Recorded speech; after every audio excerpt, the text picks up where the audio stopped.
naman talaga lalo ng Wattpad nung umpisa-umpisa. Alam naman natin na grabe sila.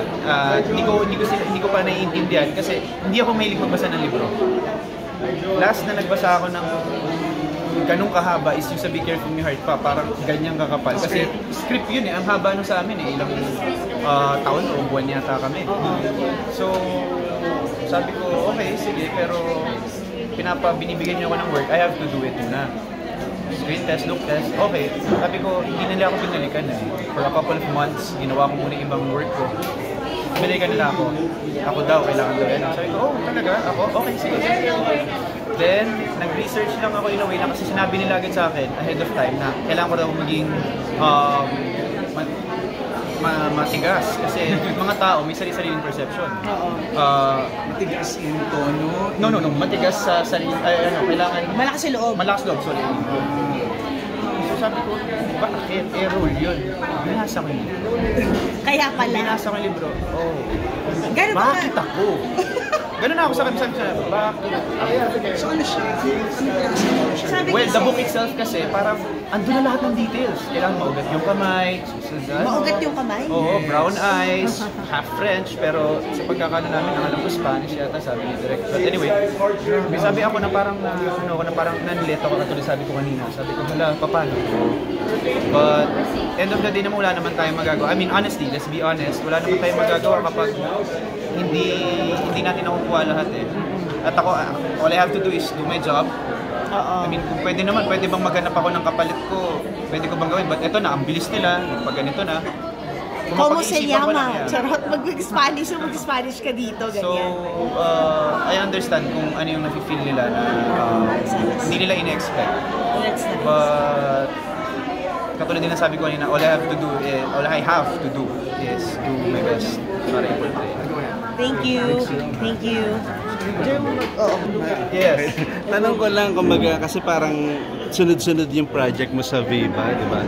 Parang ikaw, parang nakikita mo yung sarili mo, kumbaga, as a next leading man because ng mga projects na binibigay nila sa'yo. Hindi ko kasi maano ko yung leading man or whatsoever. Dahil nasanay ako, character. And dun naman ako, nagulat na lang ako after what happened before, na binigyan nila, binigyan nila ako ng chance to be part of this project. I mean, not this project, yung first project ko sa kanila, which is Martyr or Murder. Yes, it's worked. And with what's happening around me that time, tatanggi pa ba ako? Kailangan ko rin ng work. It was the best choice. Yeah. Best choice. Actually, there's no choice. I have no other choice. Bakit? There's no bashing, no other, ganito. I can't tell you, syempre. But ayun lang yun nandun, yun ang nakalatag sa pagkain. All I have to do is eat and see. Tapos hanggang ito, nagsunod-sunod na, nagustuhan daw nila. Parang you're in good hands naman. Well, ako, just to be fair, ako naman, I'm always in good hands. Ako lang talaga naman yung makulit. Pasaway. Yeah, pasaway. Ano ba? Hindi ko ginagawa yung work ko ng maayos, hindi ako sumusunod, na-focus ka dapat, and everything and all. Ngayon. Super focused ako. Mature I'm really happy. And, ayun nga na, binigyan nila ako, actually may mga lalabas na with Nadine. Wow! Sobrang freaking nag-e-enjoy ako. Ibang karakter talaga. As in, hindi nyo pa nakikita yun. Balbasarado, prosthetics, psycho. Masasabi mo ba na, masasabi mo ba na you just found your footing ngayon? No naman. Better late than never. Or hindi rin so late. Lagi naman natin nakikita agad yung pupuntahan natin. It's just kailang ka lang nagmadali, kailang ka nagbabagal, kailang ka nagdire-diretso lang. So, buti hindi ka napanghinaan. Well, sa ibang bagay ako napanghihinaan eh. Kapag ginagawa ko ng mga eksenang alam ko at natatakot ako hindi ko magagawa. Doon ako napanghihinaan. And so many times since nag-start ako, lagi ko sinasabi sa iyo, pag hindi ko nagawa eksena na to, tama na ako sa career ko. But you're in what Ba't ganun ka finite? Kasi maniwala sila sa inyo, napakahirap humugot ng isang emosyon kung nangyari sa buhay mo na kailangan mong ulitin. Napakahirap yan. At kailangan mong gumawa ng eksena sa buhay mo na hindi pa nangyayari. Like what scene? What Yeah, kind of mamamatay, takot, nanliliit, nanlalaki. Lahat ng klase mo. Who put you in the right headspace? Every director. Every director. Kaya props sa lahat ng mga naging director ko, sila naman talaga at all. At sa lahat ng mga nakatrabaho ko, sobrang mahal na mahal ko siya dahil natuto ko sa inyo na hindi nyo alam. Nanonood lang kasi ako sa kanila. Buti ngayon you're in a good in a good headspace. You're, 'di ba? Parang it's so hard to acknowledge that and to take courage. Actually, kasi yung iba sa mostly nagiging relax na lang na parang whatever happens, YOLO na lang. I mean, hindi naman YOLO, but yung kung ano na lang, come and go, kung anong dumating, kung ano mawala, yun. Pero alam mo yun, sa totoo lang sa buhay, if you're focused, magagawa mo naman yung gusto mo eh. Pag focus tayo, pag nawala yan, matatanggap mo agad.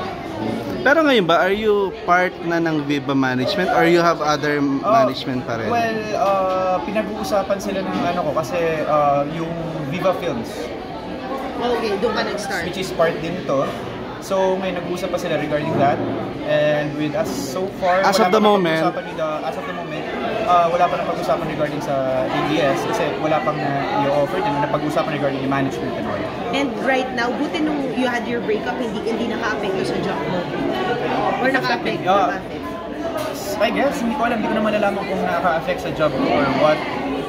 Kasi lahat ng tao, parang tingin sa anong tao. Wala para ikaw yung sinisisi. Parang hindi naman sa sinisisi. At some point, siguro may kasalanan din ako. Lagi mo dapat aalamin yun. Doon ako pumupunta ako sa point na may kasalanan siguro ako at some point. Pero I would say, honestly, wala yun. Yung lumabas. Parang ang sinasabi. Nagpa-picture siya. Nagpa-picture lang yung girl, tapos sabi daw third party na. So, it's so sad.